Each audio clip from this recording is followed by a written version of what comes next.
J'ai marché sur cette terre pendant 94 ans et je vais te dire quelque chose qui pourrait te surprendre. Le secret d'une longue vie ne tient pas à ce que tu commences à faire, mais à ce que tu arrêtes de faire. Je m'appelle Opel June et j'ai enterré ma mère, mon père, 3 sœurs et un mari. J'ai assisté à plus d'enterrements qu'à de fêtes d'anniversaire. Et il y a longtemps déjà, j'ai commencé à remarquer quelque chose. Ceux qui sont partis trop tôt avaient tous un point commun. Ce n'était pas la malchance, ce n'était pas de mauvais gènes, c'était de mauvaises habitudes, des habitudes auxquelles ils refusaient de renoncer, se racle la gorge. Alors je vais partager avec toi les 7 choses que j'ai arrêté de faire et que je crois, de tout mon cœur, être la raison pour laquelle je suis encore là. Et je veux que tu écoutes attentivement, parce que l'une d'entre elles est peut-être en train de te tuer en ce moment même, sans que tu le saches. Numéro 1, j'ai arrêté de manger après le coucher du soleil. Alors oui, ça peut sembler vieux jeu, et ça l'est. Ma grand-mère me répétait ça quand j'étais petite, mais je ne l'écoutais pas. Je pensais savoir mieux qu'elle. Pendant des années, je prenais mon dîner, puis un petit encas devant la télévision, peut-être quelques crackers, peut-être un peu de glace. Ça paraissait inoffensif, mais j'ai commencé à me réveiller fatigué. Mes articulations me faisaient mal. Je me sentais lourde jusque dans mon esprit. Puis, il y a environ 40 ans, j'ai enfin compris ce qu'elle voulait dire. Alors, j'ai arrêté. La dernière bouchée touche mes lèvres à 6 heures, parfois 7 en été quand les journées sont longues. Après ça, rien d'autre que de l'eau ou du thé. Ton corps se répare la nuit, il se nettoie, mais il ne peut pas faire le ménage s'il est encore en train de préparer le dîner. Tu comprends? En moins d'un mois, je me suis réveillée différente, plus légère, plus claire. Je ne suis jamais revenue en arrière. Numéro 2, celle-ci va piquer un peu. J'ai arrêté de me disputer avec les imbéciles. Je se racle la gorge, j'étais du genre combattante. Quelqu'un disait quelque chose de faux, de stupide, et je devais le corriger. Je devais lui faire voir la vérité. Je devais gagner. Et tu sais ce que ça m'a apporté? De l'hypertension, des nuits blanches, et pas un seul esprit changé, pas un seul. Les gens croient ce qu'ils veulent croire et courir partout pour essayer de réparer la façon de penser des autres, c'est comme essayer de vider l'océan avec une petite cuillère. C'est ridicule. Aujourd'hui, quand quelqu'un dit quelque chose qui me fait bouillir le sang, je souris, je hoche la tête et je laisse passer. Ce n'est pas de la faiblesse, c'est de la sagesse. Tu dois protéger ta paix comme si c'était de l'argent à la banque, parce que ça l'est. Chaque dispute que tu évites, ce sont des années de vie en plus.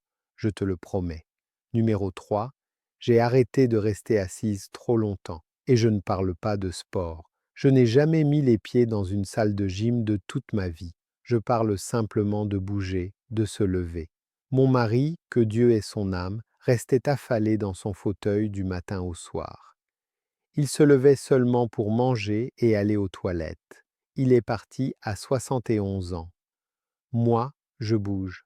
Je marche jusqu'à la boîte aux lettres. Je fais le tour du jardin. Je me lève quand je parle au téléphone. J'étends moi-même mon linge. Ton corps est comme un ruisseau. Quand l'eau circule, elle reste claire. Mais quand elle stagne, elle devient trouble. Elle tombe malade. Que tu aies 30 ans ou 80 ans, si tu passes plus de temps assis qu'en mouvement, tu meurs plus vite que nécessaire. C'est la pure vérité. Numéro 4, et celle-ci m'a pris beaucoup de temps. J'ai arrêté de nourrir des rancunes. J'avais une sœur qui s'appelait Loretta, ma plus jeune sœur, et elle m'a fait du mal, elle m'a vraiment fait du mal. Le genre de blessure qu'on n'oublie pas. Pendant 15 ans, j'ai porté cette douleur comme une pierre dans ma poche. Je ne lui parlais pas, je ne la regardais même pas. Et tu sais quoi? Elle allait très bien, elle vivait sa vie, elle n'a pas perdu une seule minute de sommeil, mais moi, c'est moi qui souffrais. Cette rancune ne la blessait pas, elle me rongeait. Alors, se racle la gorge. Un jour, je l'ai appelée et je lui ai dit « Je te pardonne ». Elle a pleuré, j'ai pleuré. On n'en a plus jamais reparlé. Et je me suis sentie plus légère de 10 kilos. Voilà ce que fait le manque de pardon. Ça s'installe dans ton corps comme un poison. Ils appellent ça le cortisol, l'hormone du stress. Moi, j'appelle ça une mort lente. Ça dérègle ton cœur, ton estomac, ton esprit. Peu importe qui t'a blessé, laisse-le partir. Pas pour eux, pour toi. Ton corps ne peut pas guérir ce que ton cœur refuse de libérer. Numéro 5. J'ai arrêté de regarder les informations avant d'aller me coucher. Ah, les infos, elles veulent te faire peur, elles veulent te mettre en colère. C'est comme ça qu'elles gagnent de l'argent. Avant, je les regardais tous les soirs. Meurtres, catastrophes, politiciens qui se crient dessus. Puis j'essayais de dormir avec tout ce chaos qui tournait dans ma tête. Mauvaise idée. Ton esprit a besoin de calme avant de se reposer. Si tu le remplis de peur et de désordre, c'est exactement ce qu'il va ruminer toute la nuit. Aujourd'hui, j'éteins la télévision à 5 heures. Je lis un peu, je prie un peu, je m'assois sur le perron et je regarde les oiseaux. C'est comme ça que je prépare mon esprit au sommeil, et je dors comme un bébé. 8 heures, chaque nuit, sans exception. Ce que tu laisses entrer dans ton esprit avant de te reposer est tout aussi important que ce que tu mets dans ton corps, peut-être même plus. Numéro 6. Et celle-là, personne n'a envie de l'entendre. J'ai arrêté d'essayer de faire plaisir à tout le monde. Pendant la plus grande partie de ma vie, j'étais une femme qui disait toujours oui. Quelqu'un avait besoin de quelque chose, j'étais là.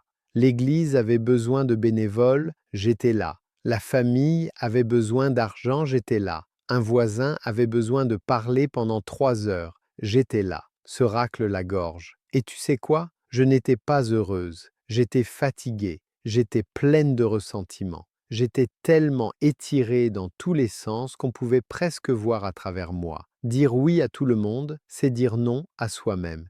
Et ça, c'est une mort lente. Maintenant, je dis non, gentiment, avec respect, mais je dis non. Je protège mon temps, je protège mon énergie, parce que j'ai appris quelque chose. Les gens qui t'aiment vraiment comprennent, et ceux qui ne comprennent pas, c'est qu'ils profitaient de toi de toute façon. Et numéro 7, c'est le dernier, et c'est peut-être le plus important de tous. J'ai arrêté d'attendre pour vivre. Quand j'étais jeune, je pensais toujours que le bonheur était juste au coin de la rue. Je serai heureuse quand j'aurai fini l'école. Je serai heureuse quand je serai mariée. Je serai heureuse quand les enfants seront grands. Je serai heureuse quand je prendrai ma retraite. Je serai heureuse. Et tu sais ce qui s'est passé? La vie est arrivée, et je l'ai ratée en grande partie, à force d'attendre. Mon mari et moi parlions d'aller en Californie depuis 30 ans. Il est mort 3 mois avant la date prévue du voyage. Ma meilleure amie Dot et moi avions prévu de nous asseoir ensemble sur la plage quand nous serions toutes les deux à la retraite. Elle n'y est jamais arrivée, se racle la gorge, n'attends pas. Quoi que tu aies envie de faire, fais-le maintenant. Dis aux gens que tu les aimes maintenant. Fais le voyage maintenant. Mange la bonne nourriture maintenant. Porte la belle robe maintenant. Demain n'est promis à personne, ni à moi, à 94 ans, ni à toi, quel que soit ton âge. Arrête d'attendre le bon moment. Le bon moment, c'est le temps que tu as. Alors voilà. 7 choses que j'ai arrêté de faire et que je crois, de tout mon cœur, être la raison pour laquelle je respire encore aujourd'hui. Arrête de manger tard. Arrête de te disputer avec les imbéciles. Arrête de rester assis trop longtemps. Arrête de nourrir des rancunes. Arrête d'avaler ce poison avant de dormir. Arrête de dire oui à tout le monde. Et arrête d'attendre pour vivre. Ce n'est pas compliqué. Mais simple ne veut pas dire facile. Il faut choisir. Chaque jour, il faut choisir. J'ai, se racle la gorge, vu trop de personnes que j'aimais quitter ce monde trop tôt. Pas parce que la vie était injuste, mais parce qu'elles refusaient de lâcher ce qui les détruisait. Ne sois pas l'une d'elles. Tu as plus de pouvoir que tu ne le penses. Tu as plus de temps que tu ne le crois, mais seulement si tu arrêtes de faire les choses qui te le volent.